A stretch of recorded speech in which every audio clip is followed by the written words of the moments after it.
All right. Good evening, everyone. Hope everyone is doing well. My name is Nivedita Rajkumar. I'm a senior genetic counselor at Neuberg Center for Genomic Medicine. Neuberg NCGM, Neuberg Center of Genomic Medicine, is headquartered in Ahmedabad and is a branch of a large diagnostic network, Neuberg Diagnostics.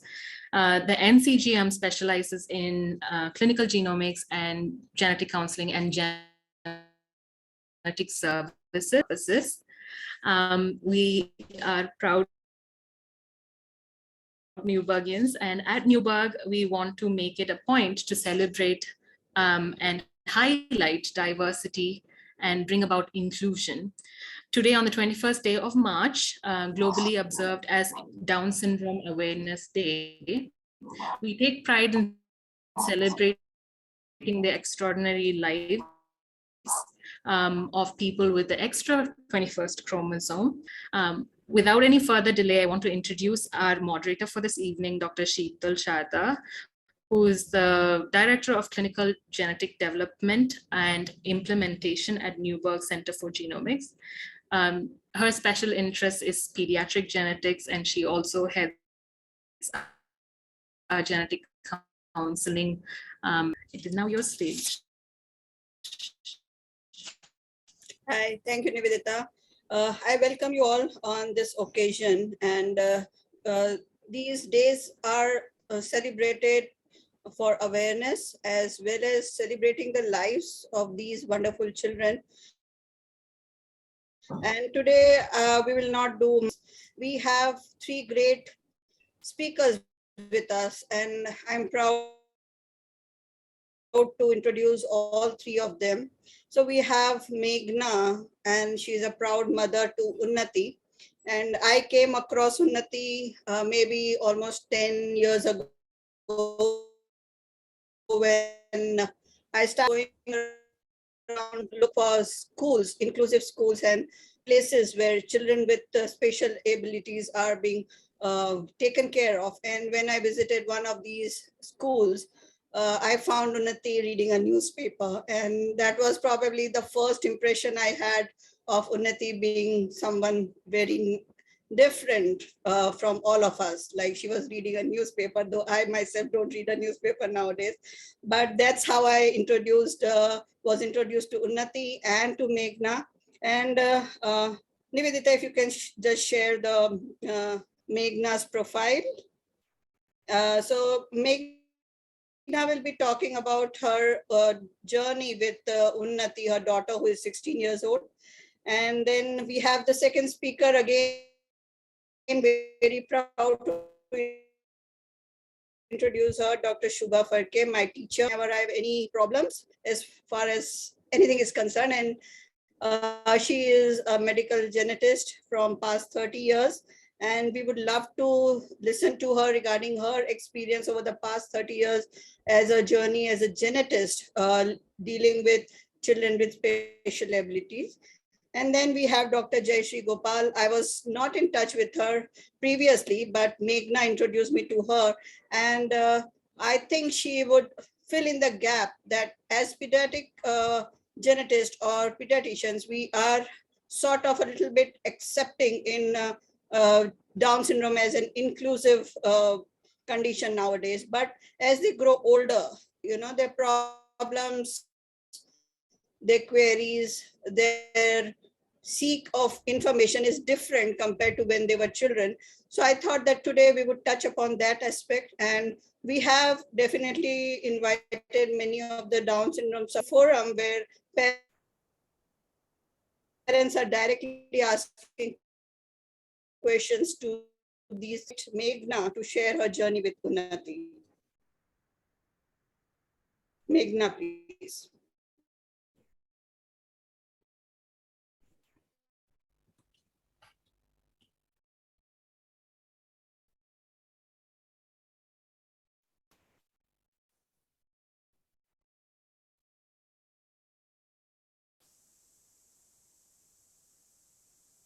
Meghnaa?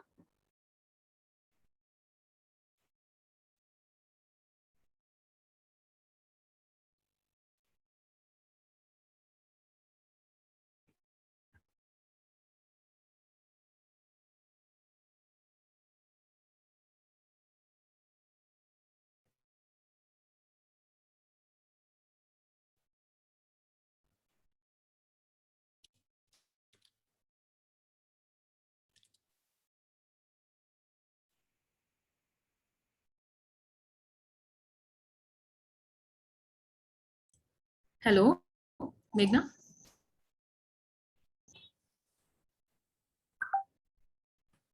Are you able to hear us? See screen? Yes, yes. Okay. You are audible. Okay, thank you. Just don't know. I haven't heard from Meghnaa on this yet. Let me call her.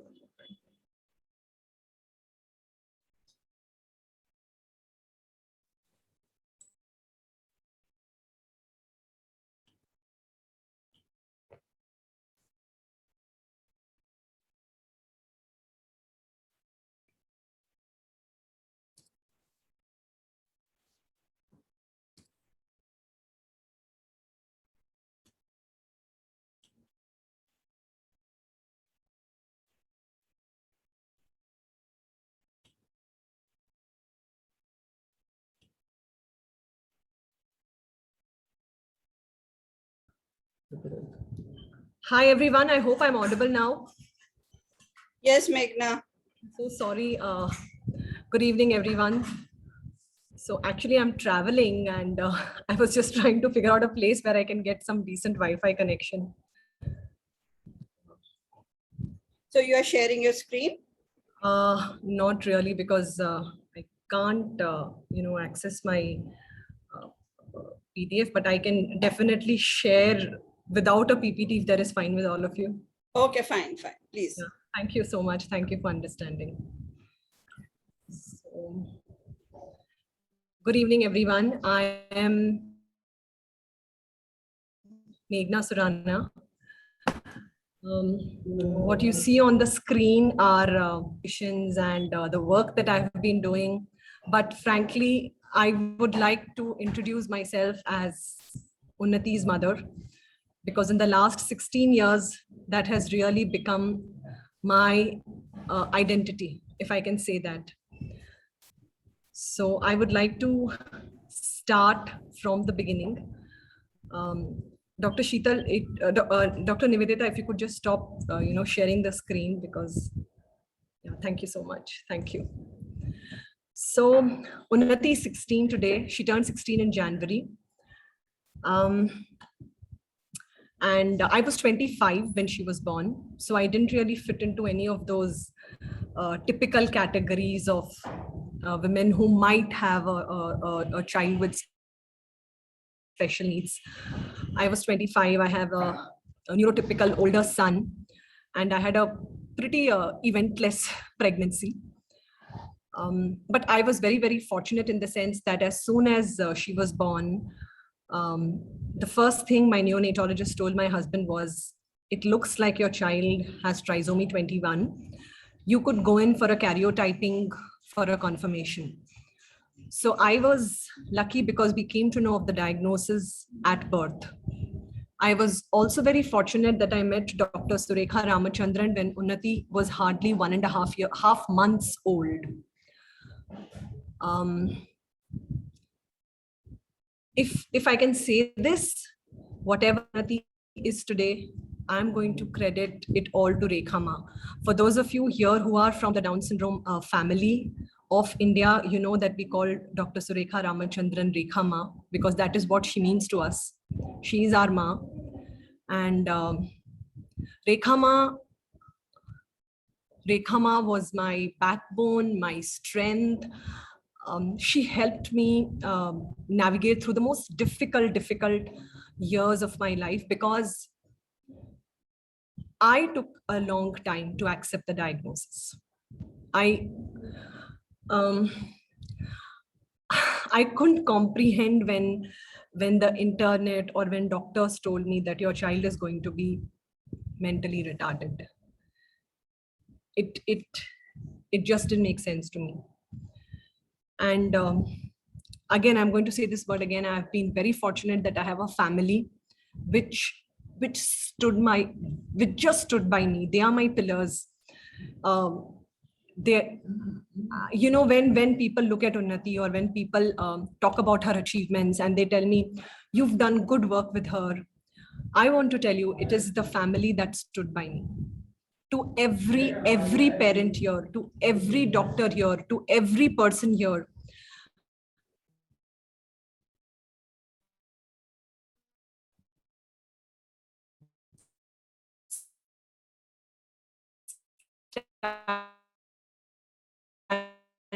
By your people. So it all started with a lot of therapies, a lot of interventions. And again, I was lucky that I got some very good doctors. So I live in Surat, Gujarat, and we didn't really have a lot of information or a lot of therapists here. So I kept traveling to Chennai very often. My parents stay in Chennai, so again, it was easier for me. But yeah, I'm going to definitely take some credit here. I never gave up. Though the journey was difficult, I never gave up because Rekhama wouldn't let me give up, my family wouldn't let me give up, and Unnati wouldn't let me give up. You have to meet Unnati to understand the meaning of resilience. You know, whenever you hear parents of people with Down syndrome and you ask them, what is that one thing which defines your child? I'm sure you'll hear them telling you about unconditional love. And that is so true, so true. Irrespective of me losing my temper, I know she will come and hug me the next moment. But for me, more than that unconditional love, it is her resilience. She cannot give up. She does not accept that she will not be able to do a particular thing. If she has set her mind to it, then there is no stopping her. In fact, she calls herself Unstoppable Unnati. That's her Instagram handle, Unstoppable Unnati. She believes you cannot stop her. And I'm so proud of that girl. I am so grateful every single day of the things she teaches us. I'm so grateful because she introduced me to a world I never knew existed. You know, as parents, we complain. We complain about lack of facilities. We complain about lack of awareness. We complain about lack of support. But I think the onus lies on us. It is our responsibility to tell the world about Down syndrome. It is our responsibility to be at the forefront.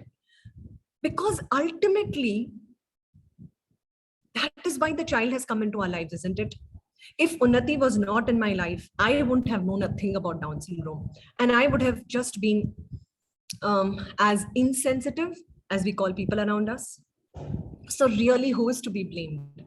We have to go all out and educate our people. So I have founded a community called Bubbles in Surat. Founded is a wrong word. Co-founded a community with my sister-in-law and with my son. Bubbles is basically a support community for families of people with Down syndrome.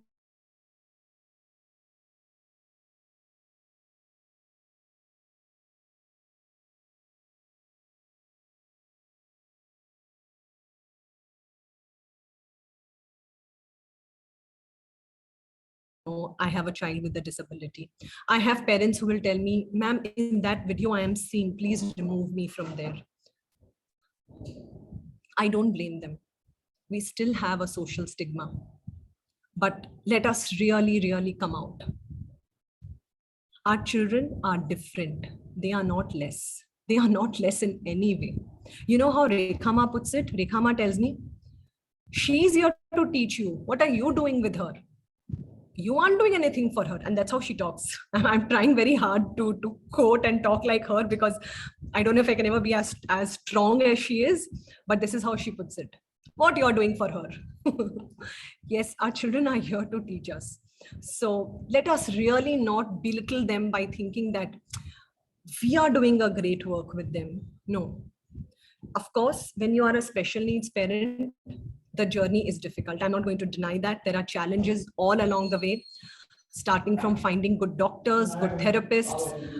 At every level, there are going to be challenges. At every level, there are hurdles. Even getting admissions in school. So one of the major things I'm fighting for right now is, like I told you, I'm sorry about the background noise. Like I told you, there are about 100 people who are a part of Bubbles right now, but hardly 8 to 10 go to mainstream schools. We still have challenges with schooling.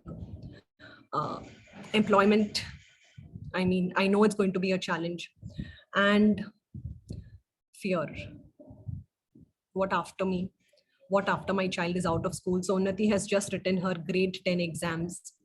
I am now, the school is willing to let her continue grade 11 and 12. I am still exploring more options.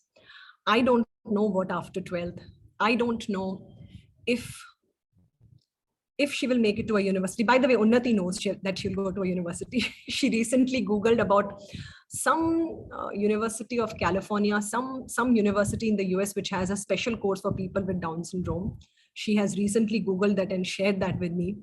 So in her head, if she thinks she's going to university, I know she's going. I don't have to worry about that. But yeah, as a mother, it's my duty to worry, I think. Yeah, so I do have a lot of questions in my head. So there will be challenges, but again, I'm just quoting Rekha here, take one day at a time. To all you parents here, we will cross the bridge when we come to it. And the greatest blessing that we have right now are the communities that we are forming. You know, these WhatsApp groups, all these groups on Facebook, on all these people on Instagram. We are such a big community today. We know other people, we know other children, we have positive stories to hear. When Unnati was just about born, if you would search the internet, the words that would really stand out were disability, mentally retarded. Now it's not like that. We have so many positive stories. We have so much hope. So join communities, become a part of groups, learn from older parents, and please assume competence. Believe that your child is competent. I have had so many parents who've told me that this doctor told me my child won't do anything. In fact, I'm going to confess to you, there was this one doctor who told me, she's going to be like a piece of furniture in your house. Now, when you're a new parent, doctors have a place of authority. You know, doctors are gods. And when a doctor tells you that, you want to believe it is true. So even during my first meeting with Rekha, when she told me that this girl is going to make you proud, in my head, I kept thinking, oh, it's easy for her to tell that because a doctor has told me something else. But over a time, I'm beginning to understand that even doctors are not to be blamed. They are talking from their experiences, from what they have seen in the past. So believe in the competence of your child. No one, absolutely no one can predict the future of your child but you. Trust me, to all you moms out here, I want to tell you, there is no force greater than a mother. There is no force greater than a mother. Fight for your child. When Unnati was refused admission in the school, I called the school every alternate day for a month. Out of irritation, they called me back once and they told me, ma'am, can you please stop doing this? So then I told them, call me once, take an assessment, and then deny admission. We were applying for junior KG. After the assessment, her teachers told me, ma'am, we can take her in senior KG. It's because I had worked hard with her. I knew this is the syllabus that the school requires. Till she was 4, I had already trained her, and basic things. But in my head, I kept believing that she can do it. We continued her physiotherapy till she was 5, though she had started walking when she was around 1.5. But I believe physiotherapy is very important for our children, you know, to get the right gait, to balance properly, to have the right kind of coordination. So I did continue her physiotherapy. And Unnati is a powerful orator. She thinks that she's a motivational speaker. She has a YouTube channel, and she has great stage presence. And I'm going to share with you today, I didn't really have any speech therapist for Unnati. Unnati's speech therapists were me and my family. I live in a big joint family and we are Marwadis, and Marwadis talk a lot. We can talk all day long. By now, you must have guessed that since the meeting started, you've been hearing me talk non-stop. So people around me used to talk a lot. And yes, I did work, I did look up on the, in for exercises, oromotor exercises, blowing bubbles, and the basic things which the internet could help me with. Rest, we grew over a period of time.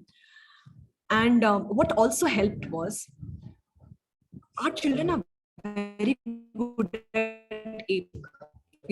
They are the happy cats. I have an older son. He's about 3 years older to Unnati.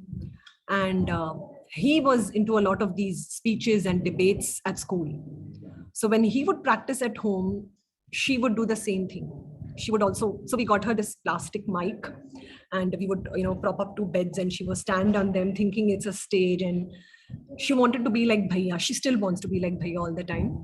So that really helped. And what helped even more was the school. So because we put her into a regular mainstream school, I had requested the school to give her every opportunity possible for participating in elocutions, for being the anchor for annual days, and the school readily agreed. See, as a parent, again, to all the parents out here, if your child makes it to a school, go all out to support the school. I would not just write her script, I would write the script for other people also. I have been a volunteer at the school for many occasions.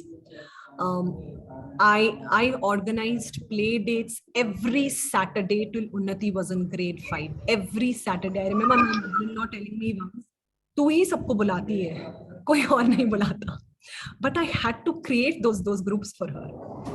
So we will have to go that extra mile. It might seem unfair, it might seem difficult, but it's all worth it. At the end of the day, it's all worth it.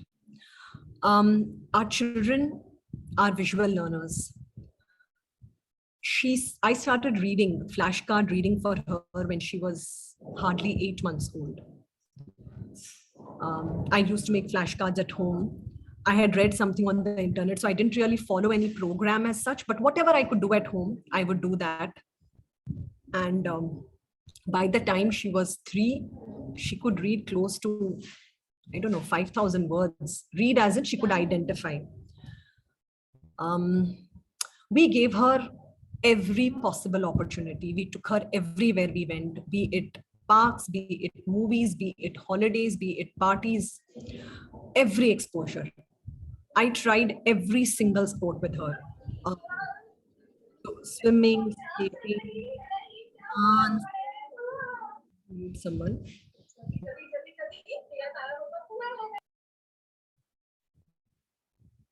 Yeah, so I tried to, put her into every sport because I wasn't sure what it is that she's going to like or what it is that she's going to enjoy. Finally, we realized she loves playing table tennis, and she is good at table tennis. She has been learning the Kuchipudi dance form for 7 years now. There are days when she comes and tells me, I don't think I want to do it anymore. There are days when she tells me it's too boring because Bollywood is far more interesting, Bollywood dance. But yeah, you need to keep, pushing and understanding and exploring. But if there is just one thing which I have to tell you today is assume competence, believe that your child can do it. Absolutely, totally. It is our belief that rubs on to our children. There have been health issues also. Unnati has undergone 2 surgeries. So we have to keep a check. Thyroid levels, dental tests, the oral examinations, eyes, the vision. We need to regularly test them. But again, information is easily available. So, and DSFI, the Down Syndrome Federation of India, is doing a lot of work in this area. So become aware, get knowledge. If we are, I feel we are living on the information highway. Information is there everywhere. It is up to us access to information. It is up to us to go and find out what works for us. So I think in today's age and time, when information is so easily available, if you cannot help your child grow, you are responsible for it. I might sound rude here, but this is what I believe in. That in today's age and time, with all the information available, if you cannot help your child grow, you are responsible for it. There is help available everywhere. Doctors are becoming so compassionate. There are so many support groups, so much of information on the internet. Be it any disability, information is there. You have to, the responsibility is yours. It may not seem like, it may not seem fair, or sometimes it may not seem equal. But sometimes I ask myself, what really is equal? What really is fair? There are challenges I face with my son also. He's neurotypical. There are challenges I face with him also. So it's not like only our children have those challenges. It's going to be there. We have to make the best of all that is available to us and ask, seek out. And I'm sure there will be so many people who want to reach out to you. When we formed Bubbles, so we were a very informal setup, just parents meeting slowly. And my son used to insist. He used to tell me, Mama, just a moment, please. My son used to tell me that, Mama, you need to give it a formal structure. That and I used to wonder why. We are just parents. And he would tell me, no, Mama, for people to approach you, it has to be more formal. And the day I set up Bubbles, we gave it a formal name. So by the way, I have named it Bubbles because Dr. Rekha Ma's daughter's name is Bubbly. So this is my tribute, my ingratitude to Rekha Ma. I have named it Bubbles. And the other reason why I have named it Bubbles is I'm a Jain by religion. And we Jains believe that when a soul is light, it rises and it is closer to God. Our children are light souls, the lightest souls. So they are like bubbles, rising higher and higher and higher. So yeah, that's why I've named it Bubbles. So when we named it Bubbles, people have just started calling me. Can I contribute? Our yoga teacher at Bubbles are, there are these young teenagers who are teaching creative thinking, who are teaching geography, who are teaching maths, who are teaching English, who are teaching dance, free of cost at Bubbles. There are people who will call and ask me, do you want money to fund anything? So we just sponsored a surgery.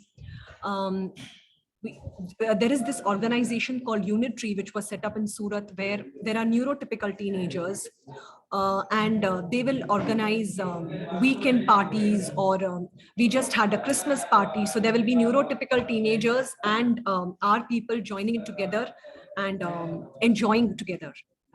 I didn't have to go out and ask for it. They came to me. Help is there everywhere. People are kind.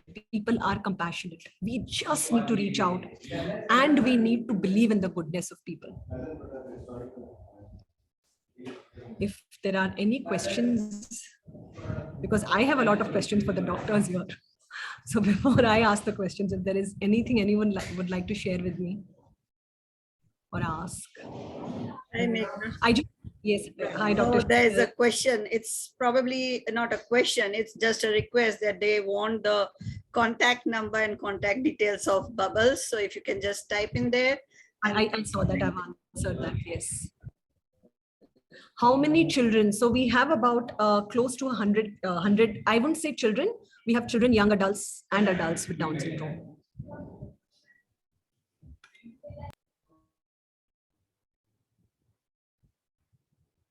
So when we started out Bubbles, it was purely for people in Surat. And but when the COVID happened, we did go online. A lot of our sessions were online on Zoom. So anybody is welcome. If the sessions are happening online, you're welcome. But if there are local sessions, then. specific regime. I don't think I really got your question. By regime, if you mean specific therapies that we do. So we have, we don't really personally do therapies. We have sessions which help in math, which help in language. And the local sessions that we have are yoga, speech. Then we have fine and gross motor. These are local sessions. Can I ask the question directly? Yes, please. Yes, please. Sorry, yeah. So I'm Dr. Chandak at Center for Cellular and Molecular Biology. Yes, doctor. I was curious. I mean, first of all, congratulations on the work that you are doing. I know it's been a hard work, but thanks for persisting with this. And I'm sure you will be a lesson for, many others also. I essentially mainly tried to understand that once the child is born as Down syndrome, we as clinicians essentially put all of them in one basket. But we know that, there are different symptoms, there are different perceptions. Some kids have more complications, some others have less. And then, the question which I was trying to ask that there are many issues which are related to the state, many issues related to the diet pattern, many things related to the family atmosphere. I was just curious to know that in your experience, what kind of factors, really make any difference, whether that is something which one should bother about. Thank you for the question, doctor. I think the key factor is, I don't know how credible this is going to sound, but trust me, the key factor is the belief of the parent. This is one thing which I have learned along my journey with Unnati. Every time when I believe that she can do it, it really helps. But yeah, coming back to health, yes, health, a lot of our children do go through heart surgeries, which does delay the therapies, especially physiotherapy. But even if it is delayed, they tend to pick up. One major thing is heart surgeries.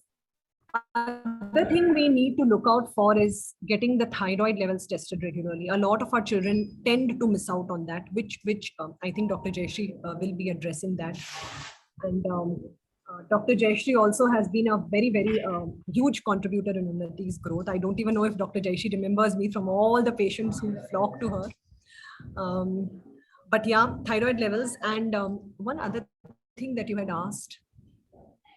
No, I think that's fine. I understand that. Just do I have time for one more question? I mean, it might be, very peculiar question, but I mean, you had this child about 17, 18 years back, and you have, sort of gone through this journey.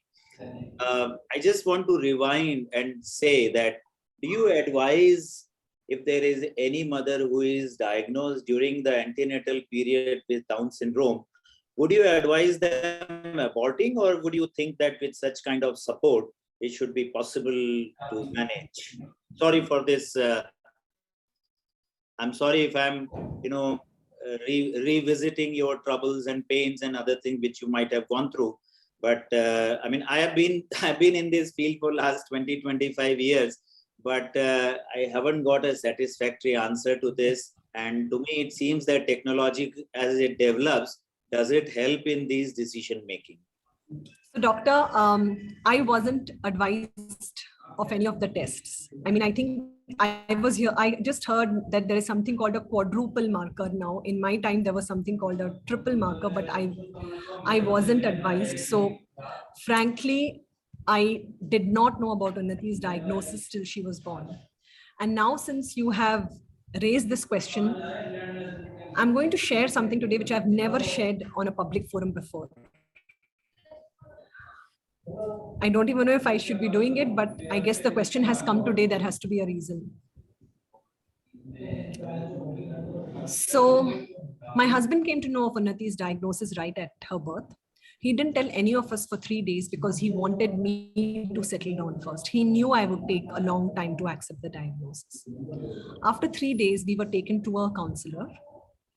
And as he spoke to us, So Unnati had something called pulmonary hypertension. Her pure and impure blood was getting mixed, and she was on an oxygen mask. As he spoke to us, he told us about all the problems that she's going to have. And, my husband, then he told my husband, I would like to talk to her in private. And then very softly, he told me that, ma'am, we will be shifting her to the room. If you want, you can take off the oxygen mask at night. Oh. This coming from a doctor to a mother who doesn't know.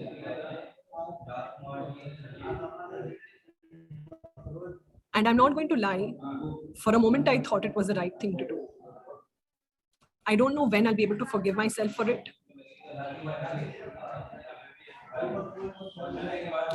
Luckily, it lasted only for a moment.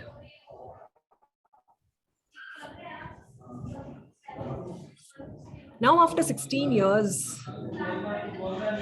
if you ask me, did I make the right decision? Or if I'm told that if you knew of her diagnosis when you were pregnant, would you have aborted the fetus? I think now I will say no. And I have a reason for it. The reason here is,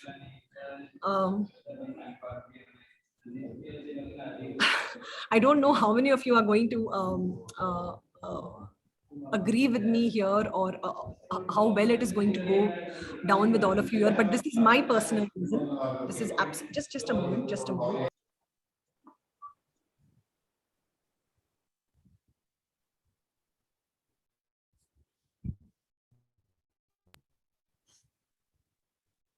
And this is absolutely my personal reason here. I believe that whatever happens to you happens for a reason. Unnati has come in my life to teach me a lot of things. I know for sure I have become more compassionate and a much more stronger person than I was before. And I have to credit her for that. I have grown as a person. Coming back to your question, doctor, if a new mother, if an expectant mother has the choice, again, you're going to get an unsatisfactory reply here. It is really the mother's choice.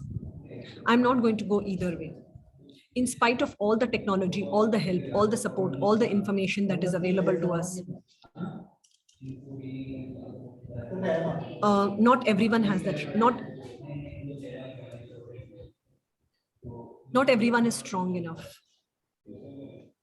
So it's really a personal choice. Though I'm never going to. I just think it's not fair to abort any life. We are no one. But I still feel it has to be a personal choice, because as a parent, you should never regret that I had the choice, but I didn't do it. I know so many friends in my Down syndrome community who were aware of the diagnosis and they went ahead. I also know in fact, I'm going to share one incident here. This was a mother from Bombay who was told that she has her baby might be born with Down syndrome. And she called me to understand about Unnati. And you're going to be surprised. Her daughter was, when she was born, she's a neurotypical child. Yes, I remember the name of the mother also, because I don't remember names very easily, but I remember the name of that mother specifically.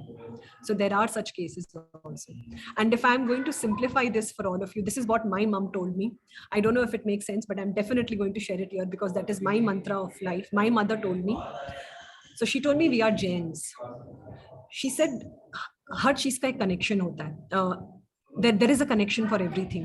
You were connected to this soul in any of your previous births. ऐसे नहीं, this either like this or like that.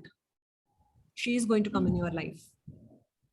And now that is what I believe. That is my belief now. That if the child has to come, and in fact, I'll share something. When I was pregnant with Unnati, 3rd month of my pregnancy, I slipped in the bathroom. It was a 180-degree split.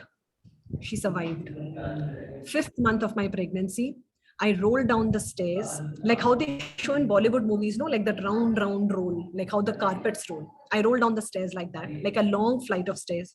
She survived. 9th month of my pregnancy, 9th month, we were late at the station. The train was at the platform.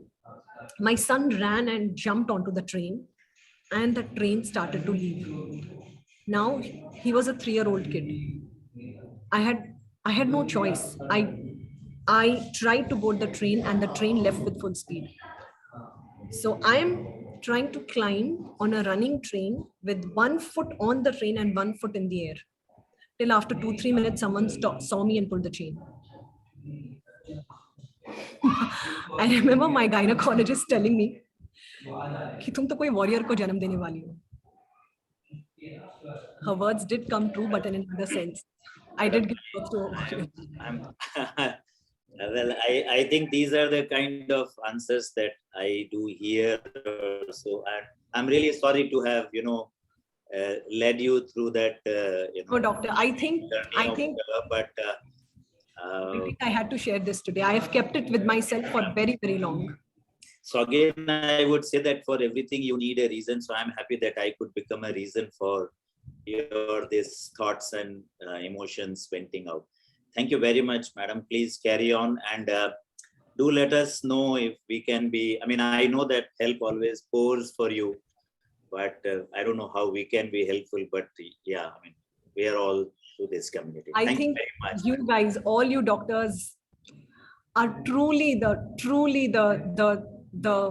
trailblazers, because every time we just want to reach out to you. I'm going to share something. I don't know if Dr. Jayashree is going to remember this, but Dr. Jayashree, this was very, very recent. In November, I was in Chennai, and we were leaving the next day. And I just realized that I need to see Dr. Jayashree, and I called her office, and they said that no, we are booked for the day. And then I told her assistant, I'm leaving tomorrow and I have a child with Down syndrome. And she says, ma'am, I'll call you back. She called me, she got me an appointment. I met Dr. Jayashree. I went to her with one query. She told me at least 5 other things that I need to look out for. Not many doctors do that, Dr. Jayashree. I'm taking this opportunity on this platform to thank you.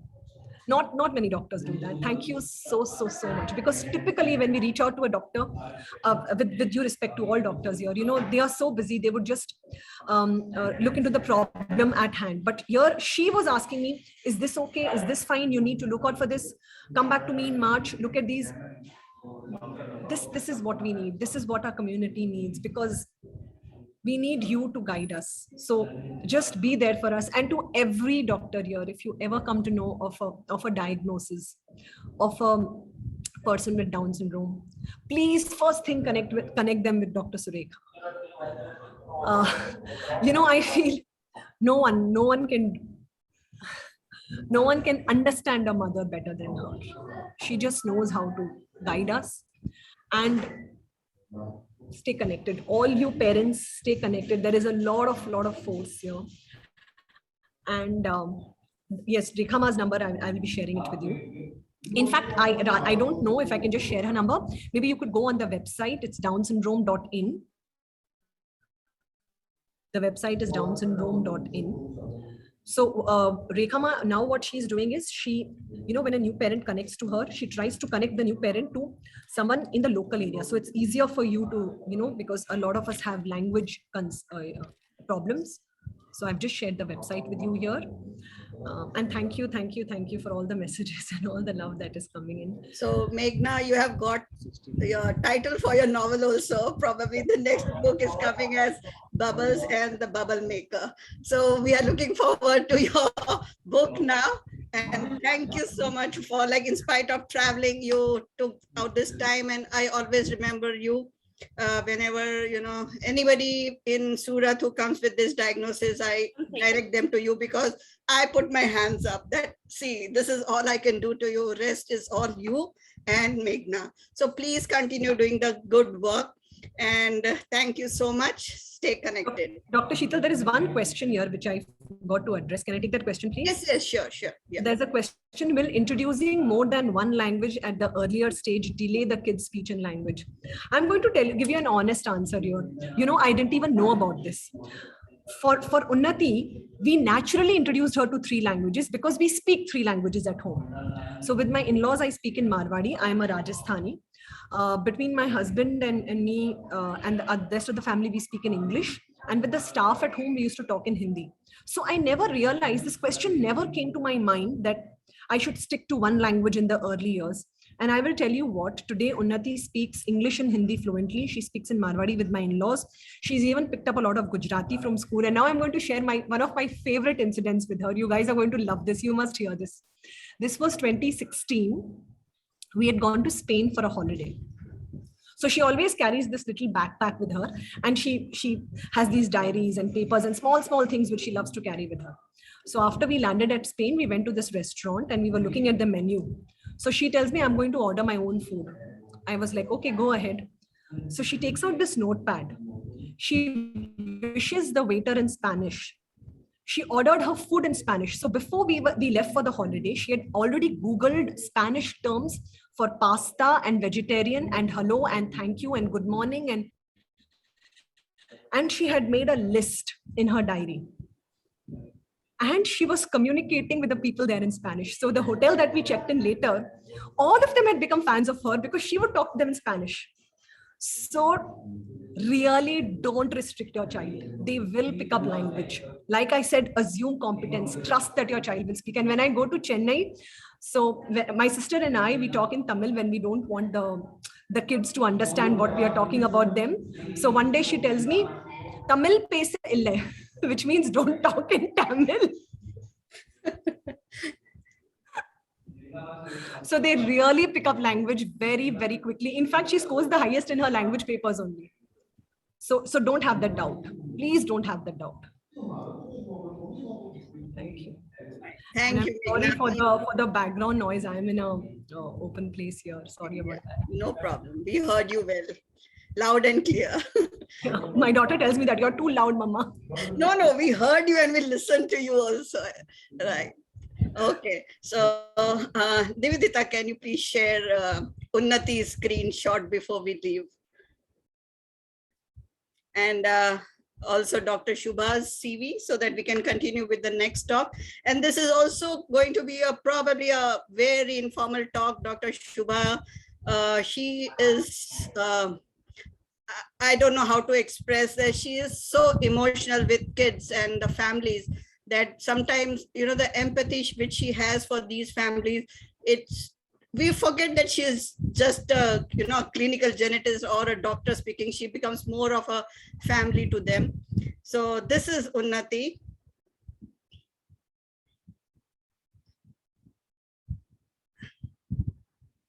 Can you make it full screen, please, Unnati? Sorry, 1 second. Yeah. Computer's slow. So this is in summary of what Unnati is, a young 16-year-old. And she has a whole own YouTube channel and podcast. Wow, I think she's great. Nice. Thank you. Thank you. Okay. Maybe unstoppable. Yeah, unstoppable Unnati. Yeah. Okay. So I would like to introduce Dr. Shubha again. From you, your experience, and many of us don't need an introduction, but still I would reintroduce you as my teacher, my guide, a philosopher, and many things more. Welcome, ma'am. Thank you. A very good afternoon to you all.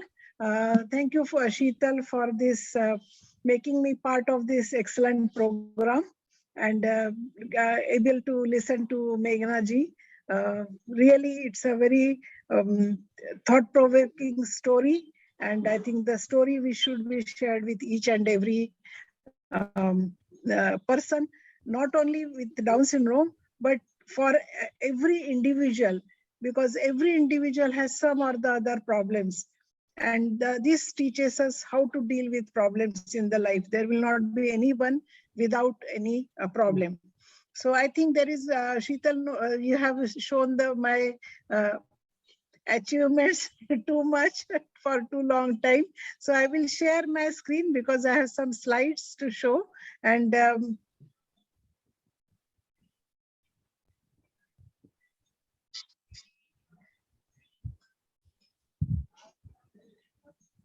okay, so can you see my screen? Yes, ma'am, but it is showing the Zoom link one, not the Okay, PPT. right, okay. So what? You will have to close this down and go to your, yes.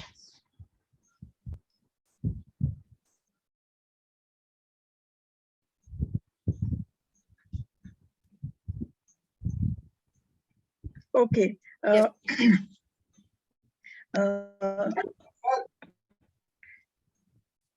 In fact, we had some programs with the patients and their families for quite some time. I'm in medical genetics for last 30 years and keep on having some social get-togethers, some awareness programs, some teaching programs.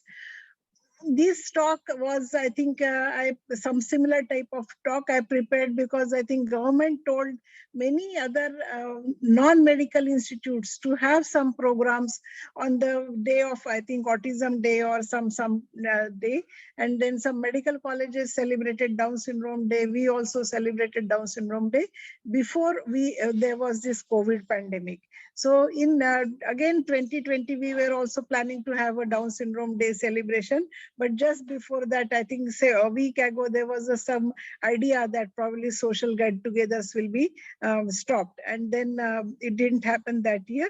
And this is the time now, again, I'm part of this year program and very happy about it. When we talk to the patients or when in any field of medicine, whether it's a routine vaccination in pediatrics, URI, diarrhea, or it is a critical care medicine or cancer medicine where you are treating terminally ill patients, or especially in medical genetics where we are treating or dealing with the patients and families who have a disorder which is going to stay with them for lifelong. Many of them do not have cure, and then many of these disorders, they recur in the family. So there are lots of issues. So here, not only the medical part of it or a scientific part of it is important, but you have to look at the patient and the family and give importance to the human side of that particular patient and family. Also, as I said, that I'm interested in art and have some artistic perspective. So I always like to look at the art in medicine, as this picture shows. It's a quilt by some Miss Lina, and you can see DNA, chromosomes, and sperms fertilizing, and ovum, and so on. So when you see such type of picture, and then so what happens in case of Down syndrome? You saw that picture of ovum getting fertilized by a sperm, and there is in one ovum probably there is one extra chromosome 21, and so this can be just an extra chromosome 21 which you are seeing here in the pictures, and sometime by a test where it only looks at the chromosome 21 by a test called FISH or fluorescence in situ hybridization. So there is one extra chromosome, and the story of Down syndrome begins. So, of course, the patient and family gets to know later when the baby is born. And now, as you know, a lot of technological revolutions are there, and you can just test the mother's blood and find out whether the baby in the womb has extra chromosome 21 or not. These are the happy pictures of children, various children with trisomy 21, or if you want to say Down syndrome, I don't know what is the word which is more appealing to the parents. Whether you want to call them a separate syndrome or not, that is also debatable. But these children look little bit different, and that's why we can immediately identify them as soon as the baby is born. The picture I have shown these various pictures of hibiscus because hibiscus is my favorite flower, and now you can see hibiscus of various colors. These hibiscus flowers of different colors are there, and so are the children with trisomy 21. Everybody wants or likes roses. There are various rose shows. Everyone likes their garden full of roses. Everyone wants rose in the hair or rose in your flower pot and everywhere. But sometimes, and some people like me, I also feel that hibiscus is equally beautiful. It may not be as fragrant as rose, but it also has a good fragrance. It also gives positive vibes, and it's really good. So the way each flower has different fragrance, different color, and different beauty, so are all our children with Down syndrome. And this is the only message which I want to give, that they may look different, but they are good, they are nice, and as you have seen, they can achieve a lot. So what they can achieve is seen here in on Children's Day in 2016.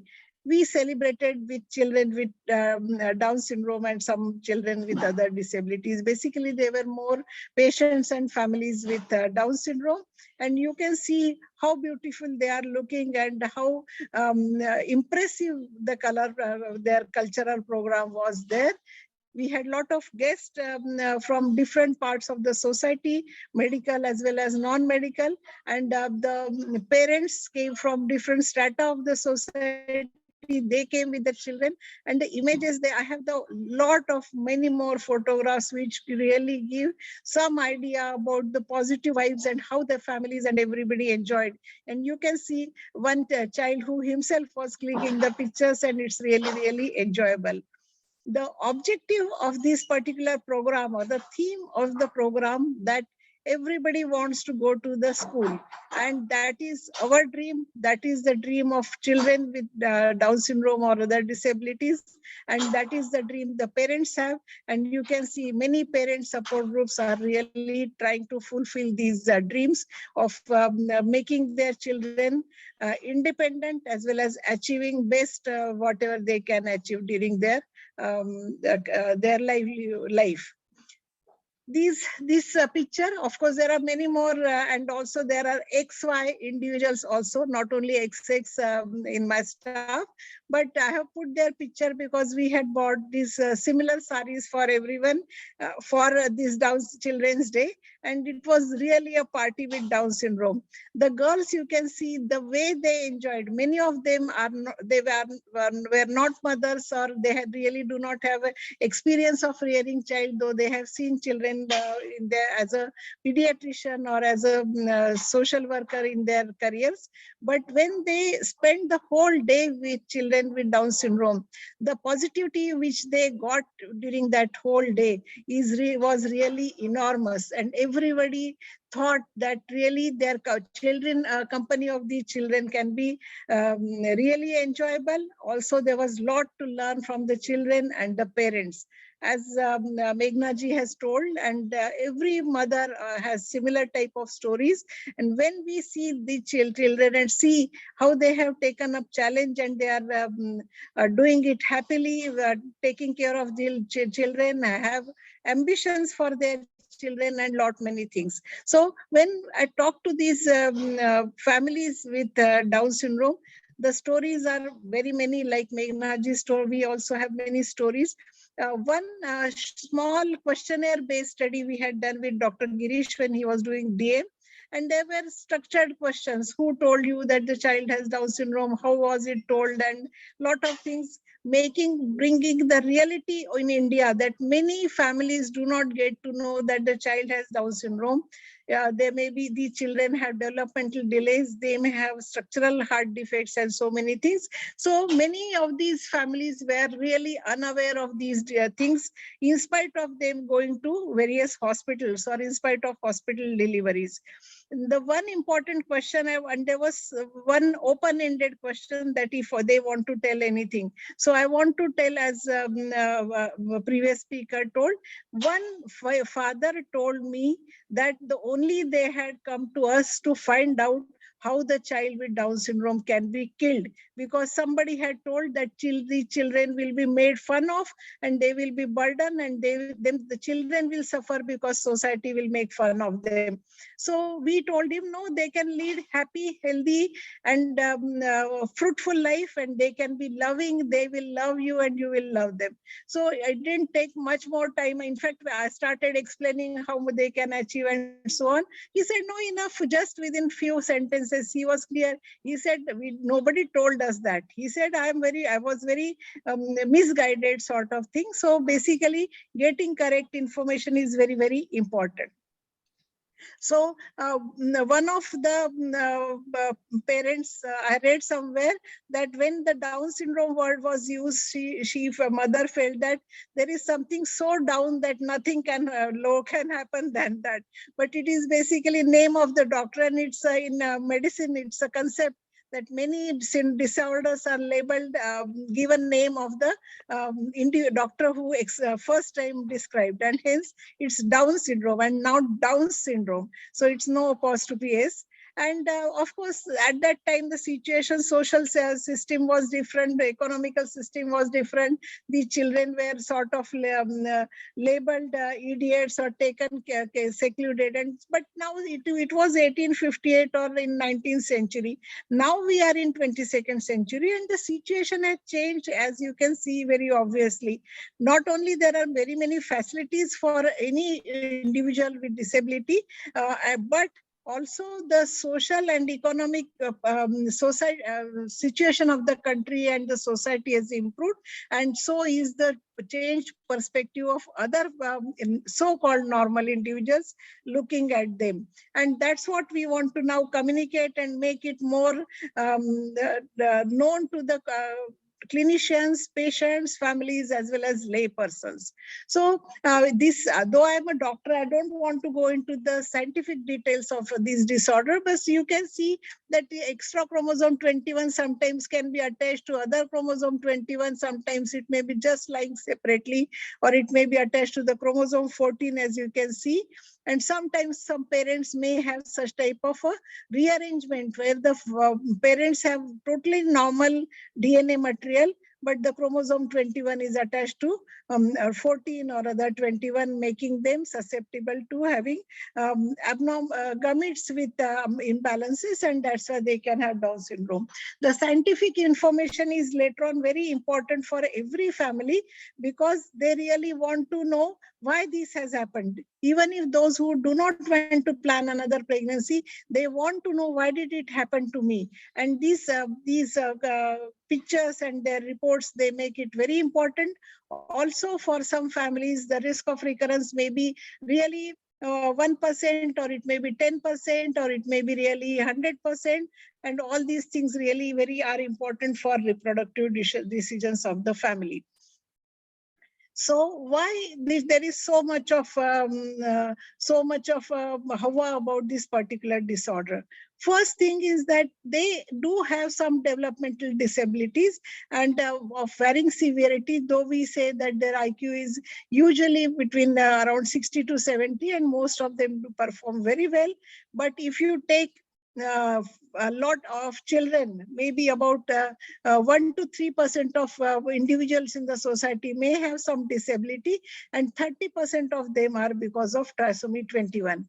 So this makes two important points. One is that this is a very important cause of some developmental disability.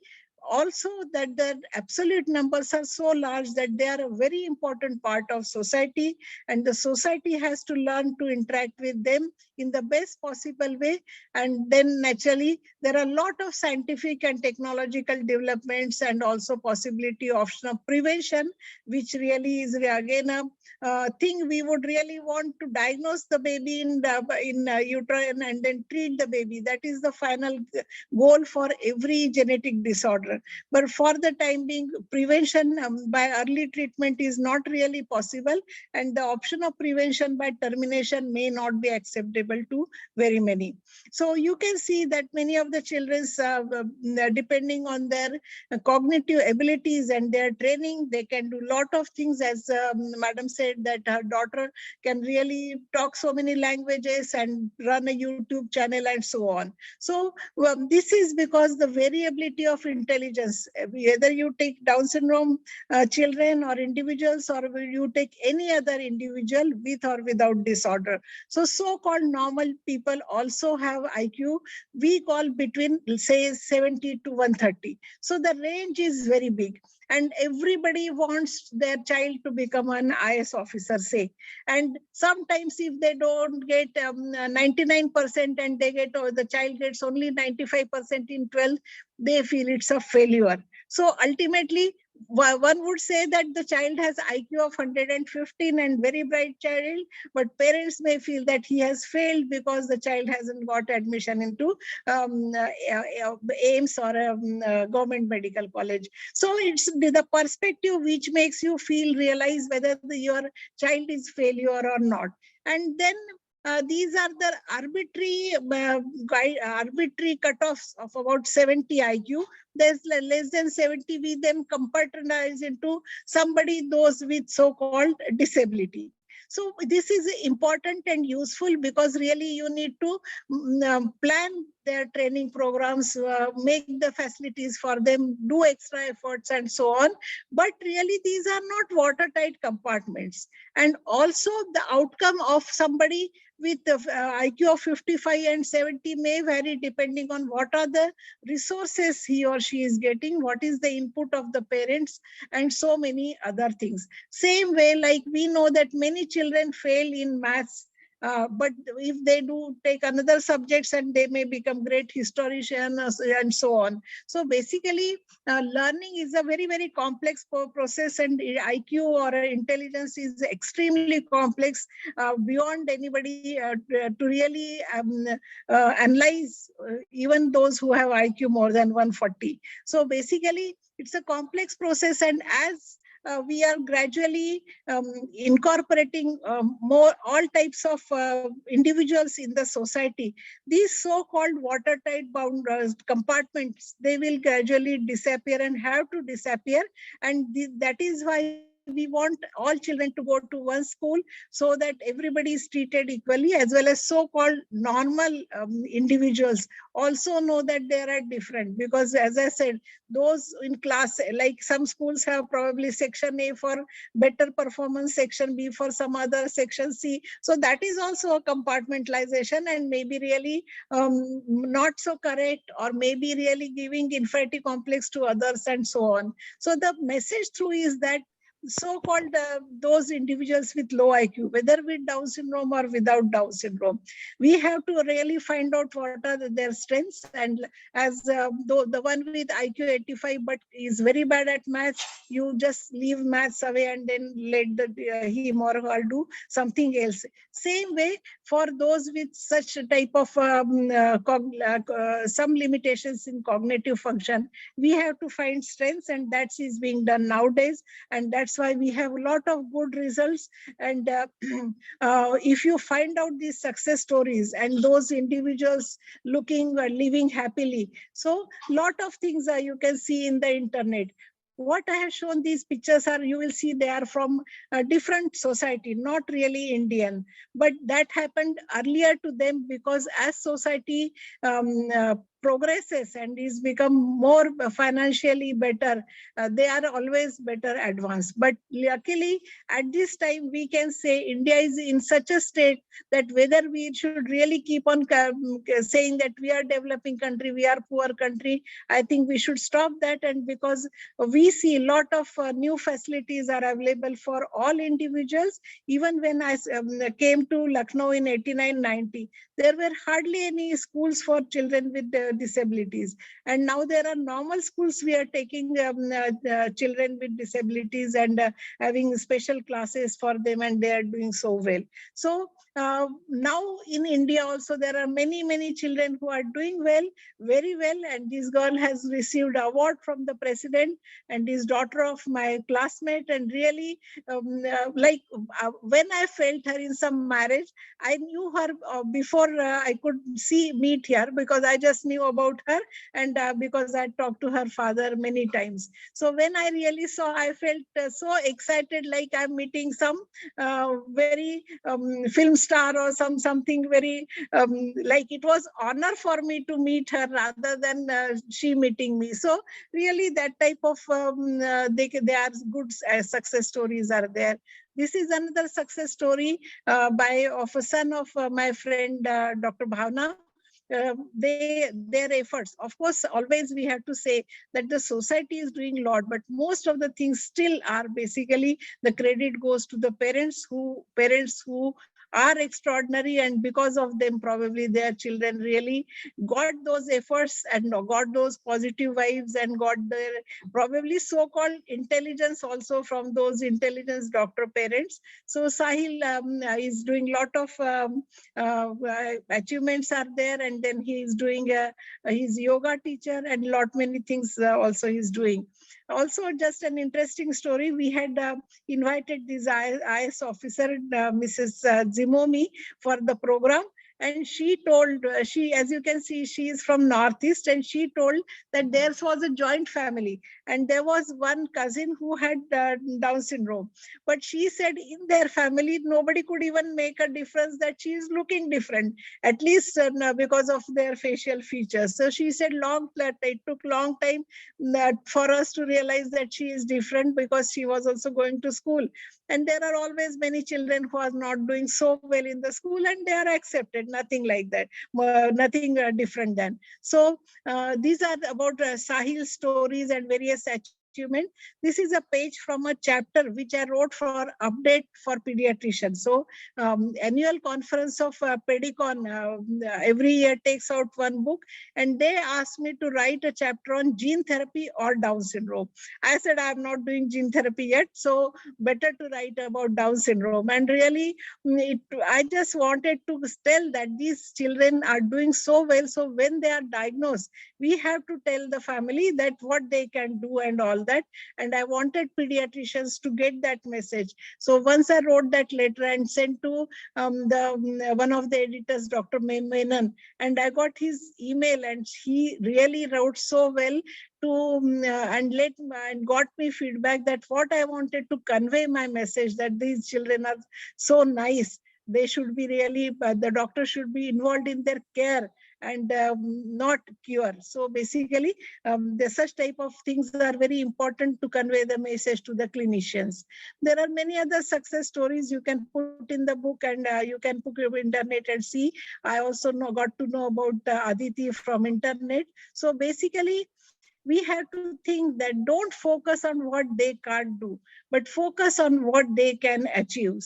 For this, I think there is some Sanskrit shloka, I don't remember, but something like that. If you see a mountain or hill, if you cannot climb the hill, you try to go by the side of it, go around the hill and cross the hill. So there can be many other ways to cross the hill, or what are the burdens are there.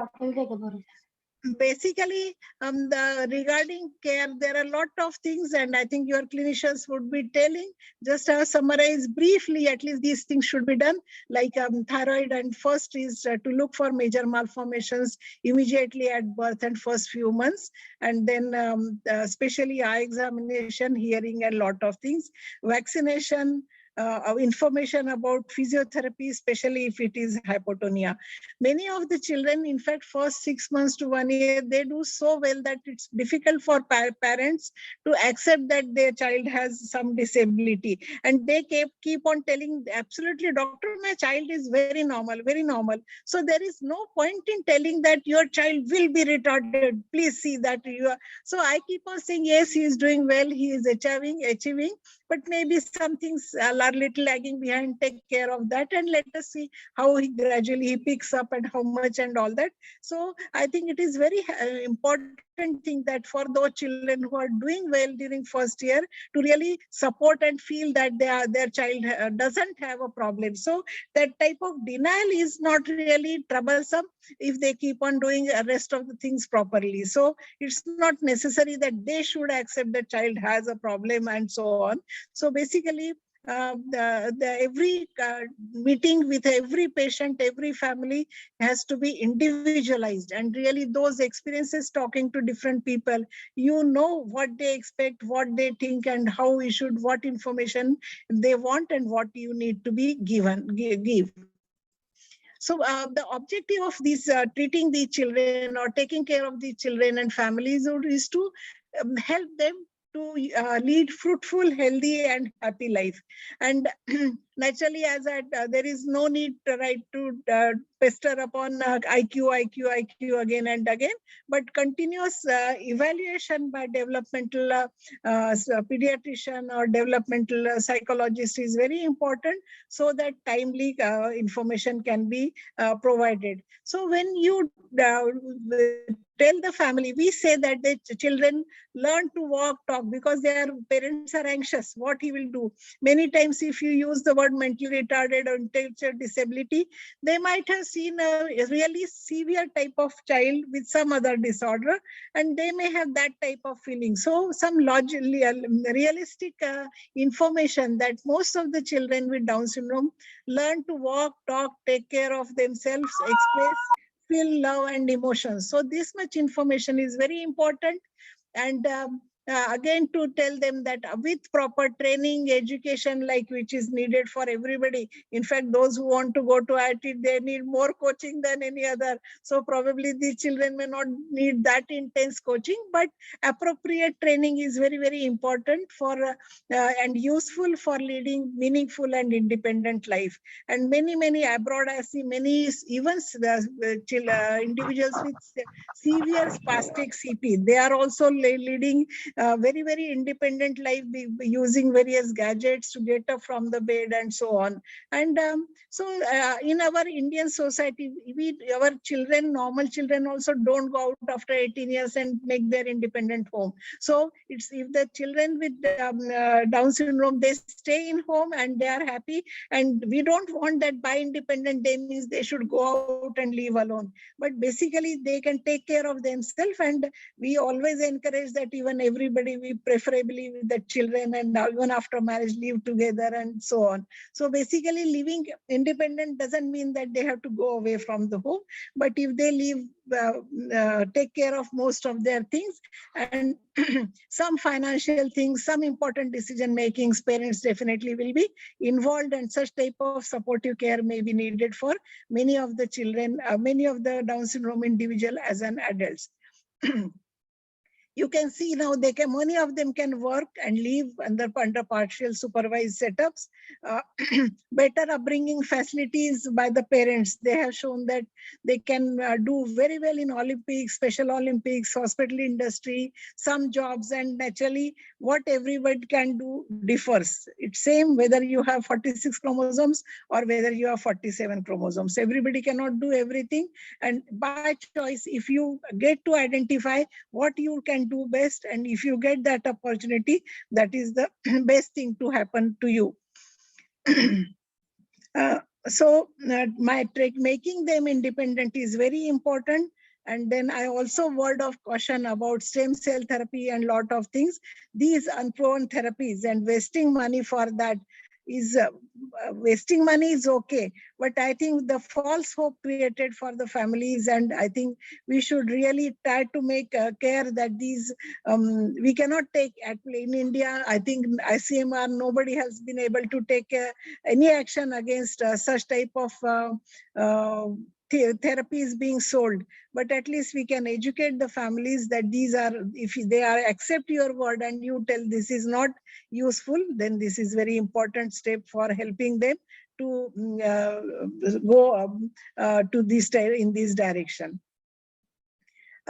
Just few lines written by Dr. Neha, who just passed out DM from our department, and she has written about the children.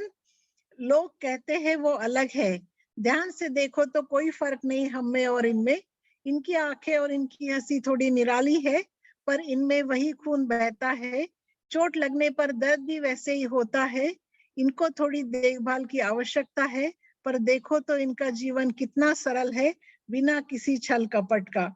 This is very important. We say that they don't grow, their IQ doesn't, like they may live in, IQ will be about say 8-year-old boy. But then that is also good because these children don't become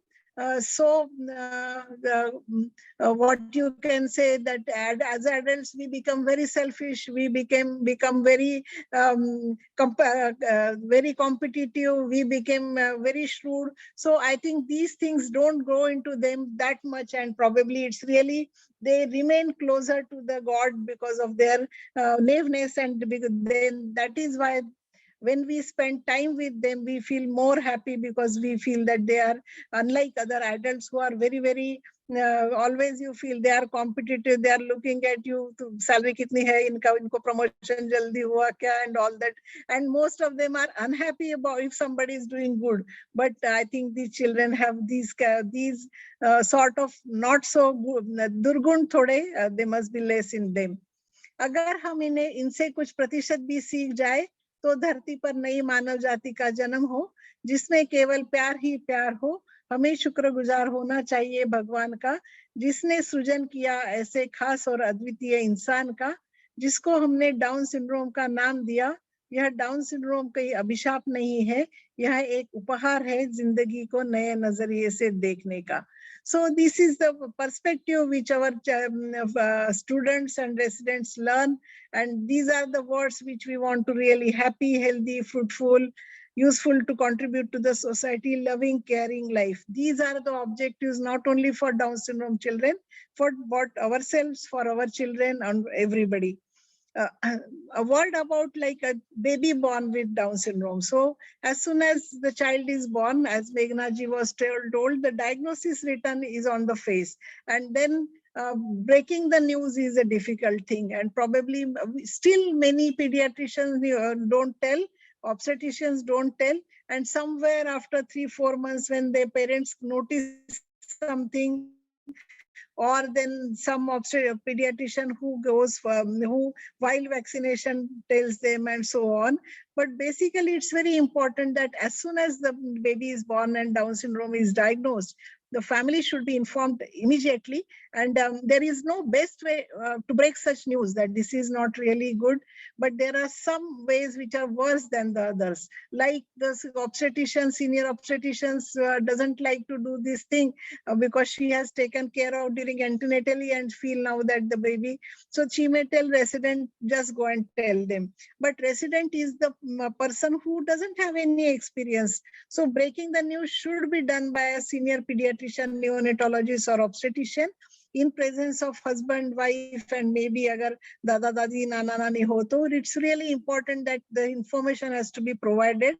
And this is for many reasons, because first thing is you have to take care of medical problems. These children, if they have some serious medical problems, those have to be taken care of. And if you ignore that this is Down syndrome, you may not do echo. And then the child till develops some cyanosis, you may not find out that the child has some heart disease. So, and other people also have told, and in books where parents have written books, they say every time they will not forget throughout their life that how they were told that the child has Down syndrome.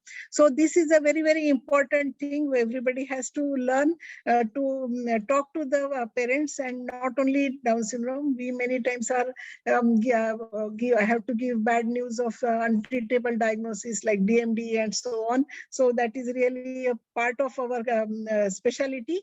But what to be told about Down syndrome? We have a small article written in our genetic clinics, which is a publication, 3-monthly publication of Indian Academy of Medical Genetics, and you can get free online.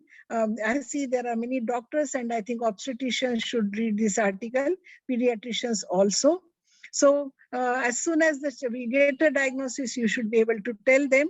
And these genetic clinics, as I said, it's a free online, and there are naturally many more interesting and useful, clinically useful articles for the doctors. So there are many issues, which medical issues we have to look for.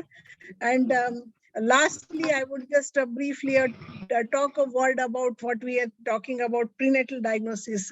Dr. Chandak had raised the issue, and this is a very, very important thing. So when everybody, when conceives, one feels that there is going to be a healthy baby. But out of not only Down syndrome, there are thousands of birth defects and genetic disorders that can occur. And 10% of the pregnancies spontaneously abort. That may be the reason in Hindu customs, there is some puja or some function, social function, every trimester of the pregnancy. And the first trimester, they say it is chor chori, matlab in Maharashtrian, don't tell anybody. It's done in a very small way, because probably they know that many of the pregnancies spontaneously abort during first trimester. And naturally, after the 3 months are complete, don't tell everybody that you are pregnant. So that may be the concept. So there are many, many disorders, serious disorders, including Down syndrome, that can be present in the pregnancy. And naturally, everybody wants a healthy baby. So there are various ways, and at present the ways are like something like taking folic acid so that the baby grows well and there is no neural tube defect. But for many, many other disorders, like if you say intellectual disability, and this is an online catalog of genetic disorders, and if you put intellectual disability, there are more than 2,500 entries. So those with families with Down syndrome, they should know that there are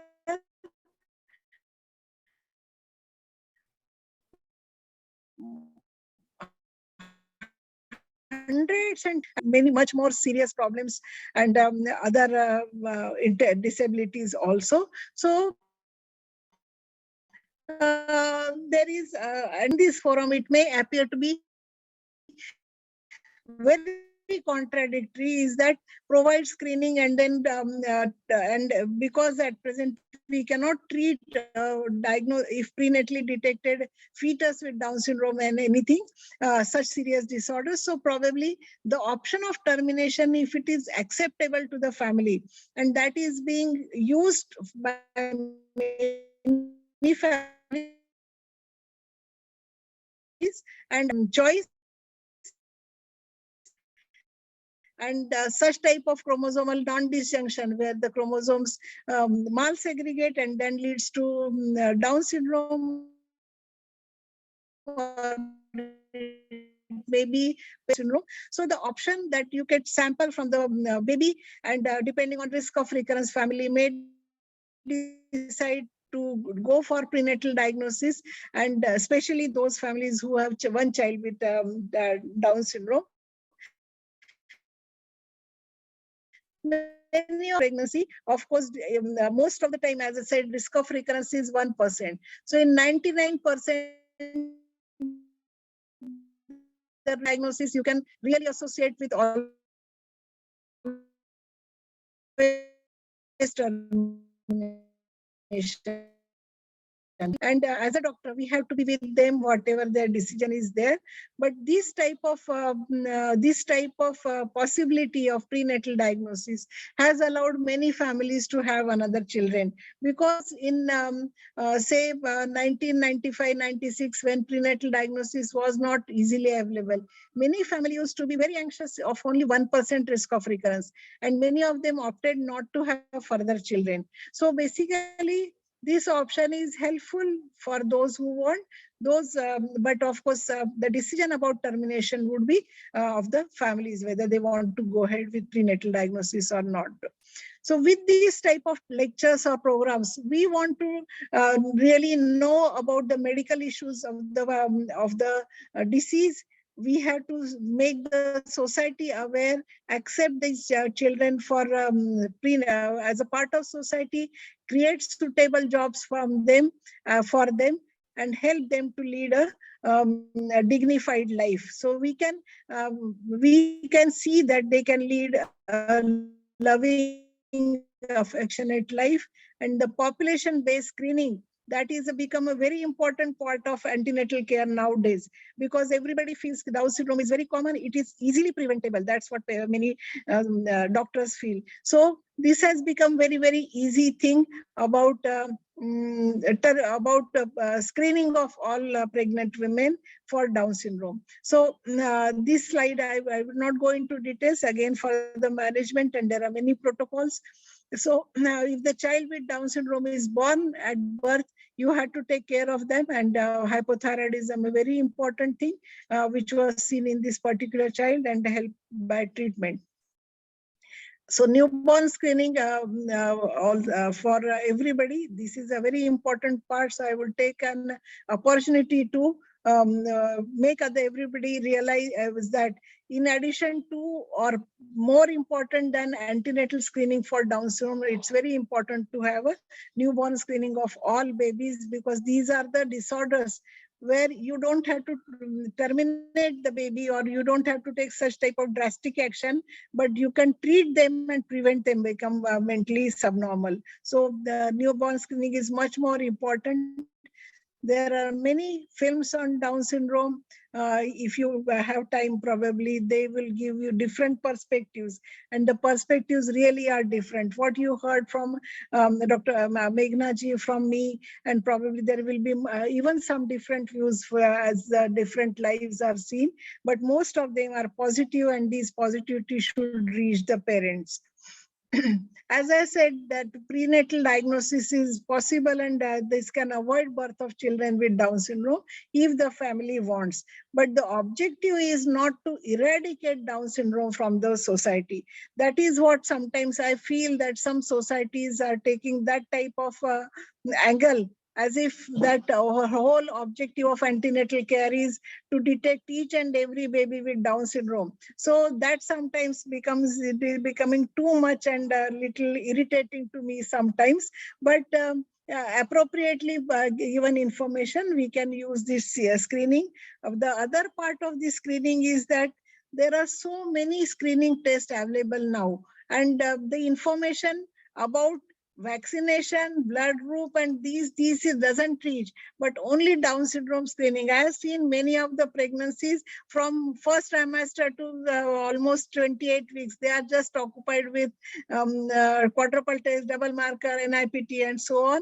And really, rather than being happy during pregnancy, what is told that you have to be happy during pregnancy so that the baby remains happy. But what we have seen, many of the pregnant women, they are just stressed by the possibility of Down syndrome. So Down syndrome will be there in 1 in 1,000.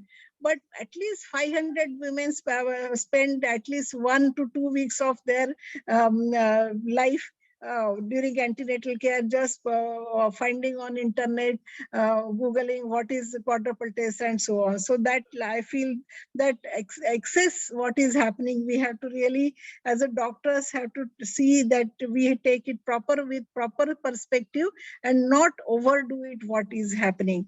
And the simplest would be one test, at least only quadruple test at 17 weeks, because many of the concept assess with trisomy 21 gets spontaneously aborted.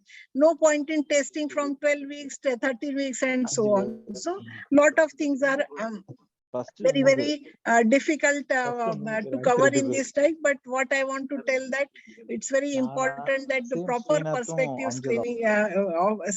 proper perspective of screening is used.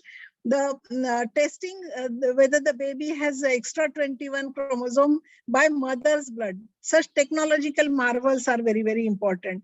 But what is happening, whether they are cost effective, whether they are necessary for everybody, whether so the information is not provided to the family, and family feels that if they have done some costly test like 8,000 or 10,000 rupees, then probably they would feel that they are very happy. So